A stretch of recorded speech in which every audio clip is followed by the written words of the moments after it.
Mfowethu ngeke nikholwe nanguwelile Mchunu-ke laphana-ke ebhala inkulumo esiyenza abantu abaningi-ke bemxhaphe nangey'nhlamba-ke laphana-ke kuma-comment-ke laphana-ke ebuza ukuthi-ke engabe-ke uBhimbe wathini-ke kusho uwelile Mchunu ebuza kumthandeni-ke laphana-ke wasephosta-ke iposti yale cover-ke ye-album entsha ezophuma ngomhla ka-30-ke ku-October.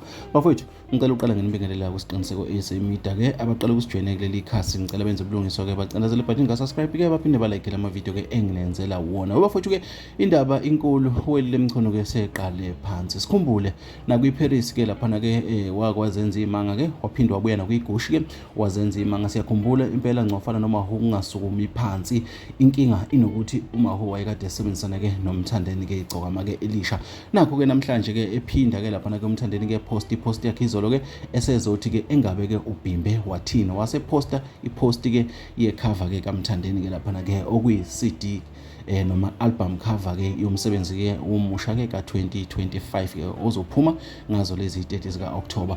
Asazi bafowethu-ke uma kunje uwelile Mchunu-ke ubonakala-ke umuntu impela-ke umthandeni mekwathatha iqadi lokuqala-ke uyalithatha naye-ke elesibili. Abantu abaningi-ke sebemxhaphe ngenhlamba. Mina-ke ngifuna ukuzwa uvo lwakho mbukela lasemakhaya-ke ukuthi kuthini ukuphawula kwakhe nanguwelile Mchunu ethi-ke kumthandeni-ke engabe-ke uBhimbe wathini-ke kule game.